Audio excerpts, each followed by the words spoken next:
Good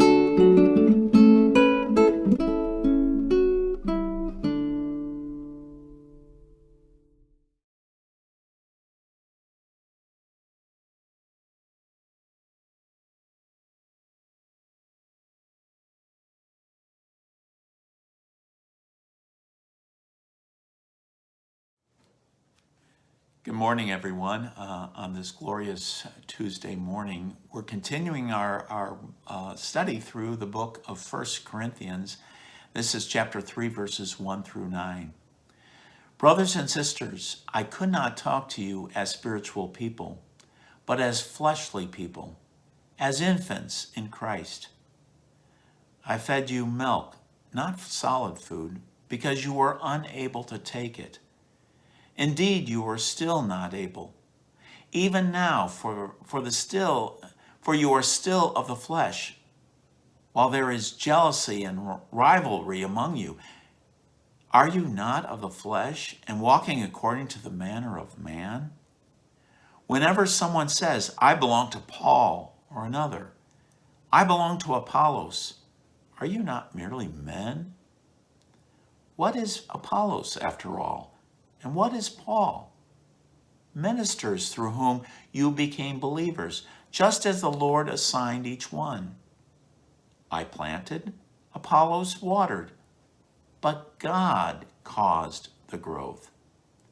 Therefore, neither the one who plants nor the one who waters is anything, but only God who causes the growth.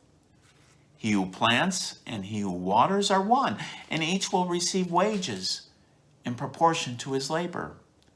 For we are God's co-workers. You are God's field, God's building. The word of the Lord. Thanks be to God.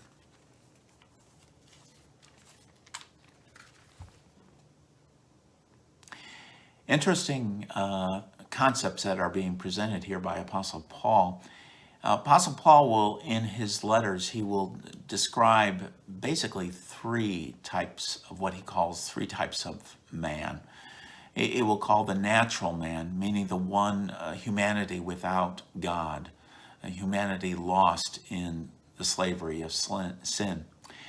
And then he will also talk about the spiritual man, the man that is growing in the person who is having a sense of growth, having their life ordered by the Spirit of God. And then he uses this analogy here of fleshly. Some translations put it carnal.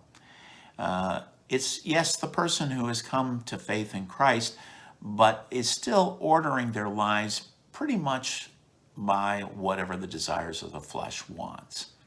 And so instead of having the Spirit of God governing and pushing and farther along, still is very much governed by habits and patterns of the flesh. And he said that problem with this is that you can't really eat, solid food. You're still on, watered down water. Something he uses milk as a sense. But that's not the way a person should be. Eventually, they should be able to eat solid food and become more spirit-filled, spirit-led. And one of the main examples that is being used of a person who is fleshly is that there is a division. There is looking at certain folks as kind of like their hero, their fan, the one they look to as it. And he uses an example of himself. He said, some of you say, I belong to Paul. Well, as if Paul was some great person that is a founding. Or another one says, I am of Apollos. And so there's clearly looking to other human beings and not to God. And so he gives an analogy by gardening. He said, well, one plants, another one waters, but when it comes down to it, how that plant will go, well, it's God who causes the growth. And twice he says this. God is the one who is the cause of growth. There's a great analogy about this when we think about the saints of the church. Saints are like the moon, but the source is the sun. That's God. We can look out at night and see the beauty of the moon and say, wow, that's really great. But it's only beautiful because there's the sun shining on the moon. The glory of the sun comes on the moon, and that's what we see. And in a certain sense, when we think about our saints of the church, or any people who we may admire in the faith, that's what we're seeing, is the reflection of the glory of God. But God is the source of all this, and that's to whom we give honor and praise to.